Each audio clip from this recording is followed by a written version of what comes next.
the relationship between Amanda and the cinematographer, how he followed her choreography, and it was so beautiful and so intuitive.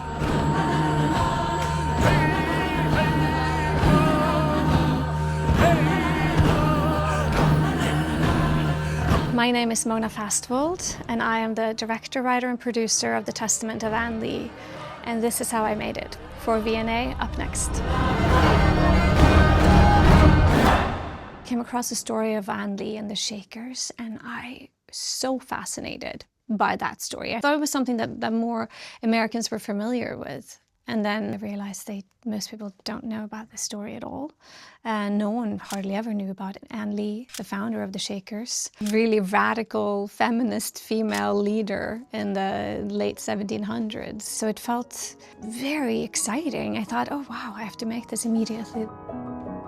So when I began the process of writing this film, I started visiting the various Shaker communities around America. We were led into the archives. I write together with my partner, Brady Corbet, and a big part of our process is just talking. What is the story? How is the story going to come together? What is it about this story in particular that I feel drawn to, and why do I want to make this my next film? And then when we sit down and write the first draft, it is usually between 6 to 8 weeks where we work day and night and we just can't stop. It feels almost like you're possessed by the story and you can't sleep until it's finished when we're in that part of the process. And then when I have the script, I start putting together the whole team and start working. I was hesitant to call it a musical for a long time. I kept referring to it as a musical and movement-based project and all kinds of other things like that, until eventually my writing partner Brady said, it's a freaking musical, just call it a musical. I knew that it was going to have a lot of music and movement in it because the Shakers worshipped through ecstatic song and dance.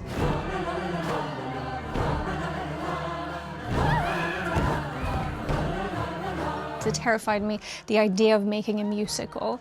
There's not a lot of modern musicals that I connect with. We couldn't say, oh, and now let's see it inspired by Singing in the Rain. It just didn't fit in that universe at all. The only thing I knew very specifically was that I had to break a lot of the traditional musical rules. In a traditional musical, you'll hear the score sort of signposting, here comes another song, and then the diegetic audio will fade out, and then it will turn into this sort of magical musical moment. But in our world, the world never disappears, and instead, the rain, the thunder, the stomping, the breaths, the touch, the feel of everything will almost become more heightened and become a part of the musical language and universe as well.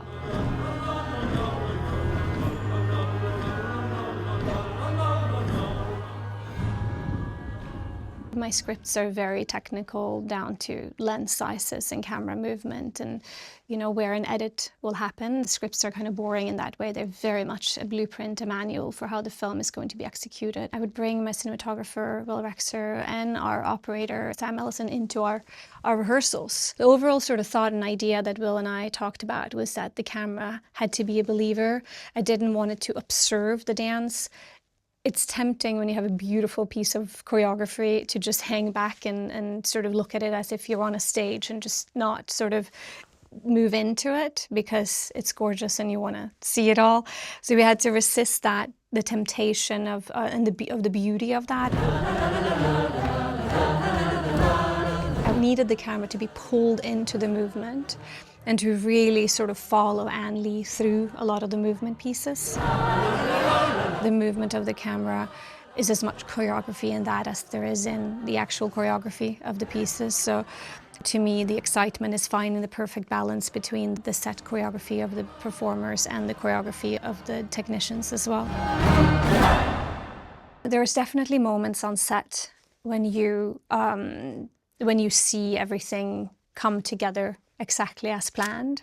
I do see the edit in my mind as I'm working. I would feel very anxious if I don't see how it's going to come together. Then I would change something. I wouldn't leave a setup without, or a scene without knowing exactly where my edit points are and which take I'm most likely going to use and how it's all going to come together. And you're shooting on film, so you can't just, overshooting is just not something we really do. But there are moments, of course, when something unexpected happens and you pivot because you see something beautiful.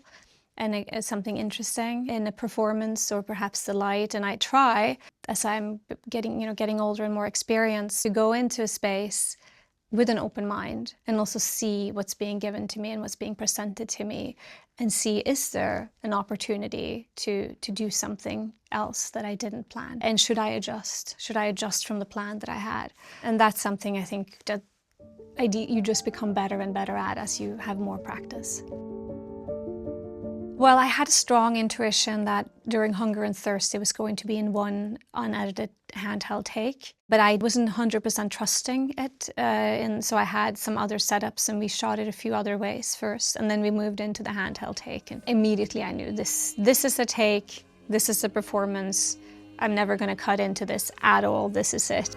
I hunger and thirst, I hunger and thirst after true righteousness. The relationship between Amanda and the cinematographer, it was so intuitive. None were anticipating the other in terms of the movement as well. So how he followed her choreography and being exactly where you wanted someone to be at the time, where you want them to be there, like following her arm to her face. It was so beautiful and so intuitive. So that was a great moment.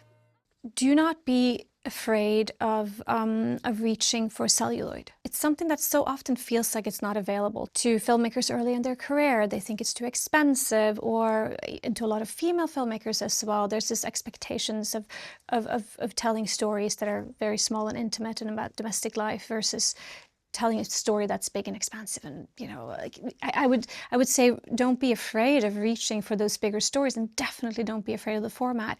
16mm is super cheap. It is accessible. Kodak is very supportive of young filmmakers. Find out what everything costs. Know your budget. Know every line item. Build your own budget. Be a good producer. I'll have days on my films that some days are very expensive. I will have multiple cameras, I'll have a crane, I'll burn a house down and shoot a scene in front of it. Other days, I will have the smallest possible crew. There's freedom in that flexibility of not having a giant footprint. And then there's, the excitement of these really complicated, ambitious, big sequences as well. But if you build your own budget, if you understand your own schedule and the cost of everything, then really you can be in command of it. And there's a lot of creativity in that.